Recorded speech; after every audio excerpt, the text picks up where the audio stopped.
You touched on something previously, which is about connections and who you might connect with. I think it was in the context of the automation, but it's a common question about whether or not you should connect with as many people as possible, or whether you should connect only with people in maybe your target market or your industry. What are your thoughts on that? You've not been bugging my office, have you, Tom?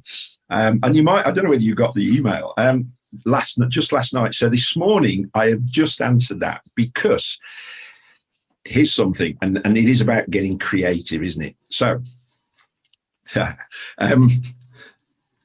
when you set up your account, you can set your settings in your profile. And I think by default, you leave your connections open.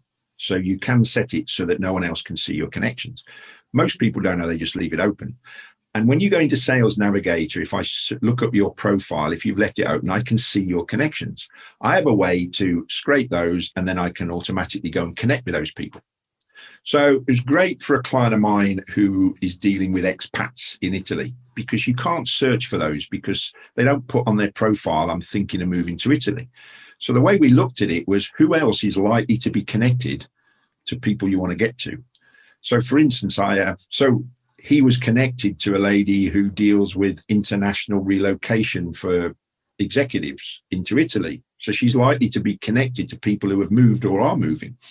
So we can then go connect with her connections. You know, if you're only dealing with business in Southampton, maybe the president of the Southampton Chamber might have connections that you want to get to. So I thought, I'll do this to one of my competitors. I'll go and connect with their connections. And the guy responded saying, hey, thanks for the connection invite.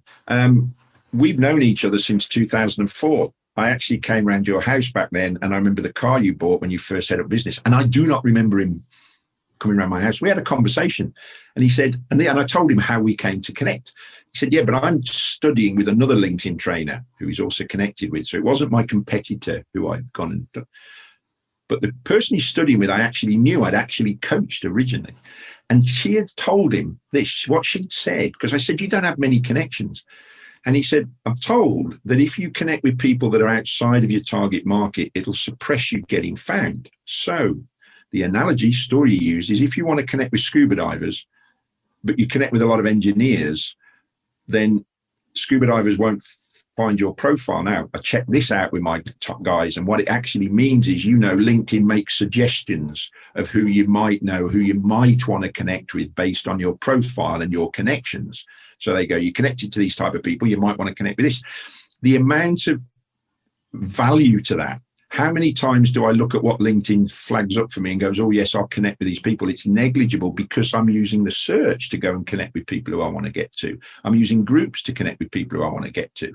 I'm asking for those people in my post. So the actual challenge with it, or how it was negligible, because my argument has always, my view has always been, connect with everybody. And again, when someone tells you the opposite, you go, is it me?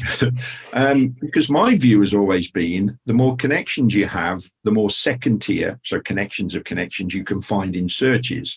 And I believe your network equals your net worth. I said to you, I'm in Spain. When we bought this house, I found a Spanish lawyer and a Spanish mortgage broker overnight through my connections on LinkedIn.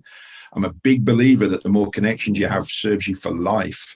Now, I've just pushed this out to my members, and one of them says, yeah, I pretty much connect with everybody, except if it's the odd person elsewhere in the world that I guess he's just trying to sell to me. So it could be a, I don't know, footwear manufacturer in China. I might not, if I'm a business coach in the UK. My automation is all or nothing. So I either turn it on or off. So I accept every inbound invite. I can handle people trying to sell to me. Just ignore them. You don't have to reply to them. And I connect with everyone who's viewed my profile, because that is a massively underutilized strategy. Because if you think about it, pre-posting, what I've just said about the algorithms, at some level, someone's viewed your profile for a reason. Reality is most just surfing around, I haven't got a clue. But I've written business, and so have clients, over years and years. Now we're getting massive exposure of our posts that are written to the right people. If you think about this, people reading your content are more likely to be ideal for you because they're interested in your content. If they then look at your profile, I'm now connecting with them and going, what made you look at your profile, my profile, how can we work? So my answer is connect with people. And again, I don't know whether this person, because she was an client of mine, student of mine, I don't know whether she just hadn't explained it properly or whether she got it wrong, really was misguided or leading, but I struggle with so much misinformation out there. So my answer is, yeah, you might choose to be slightly strategic. I have some bigger companies go, I don't want to connect with my competitors. I actually do. But now you can go scrape their connections. But there's so generally I would say, yeah, connect. My middle nephew, when he was finishing university, he got an internship in Hong Kong. Guess where he met his employer? On LinkedIn. So you've got to be building your connections, not just for, I want to sell print to purchasing managers, but I say to people, if I work with you, if we do whatever we do, I guarantee you will connect with your ideal contact. But I also guarantee you'll connect with your ideal contact in a way I can't guarantee. I could never have guessed I would get to this guy who I know. And once we were on a call together like this, I remembered who he was by connecting with a competitor's connections. It's just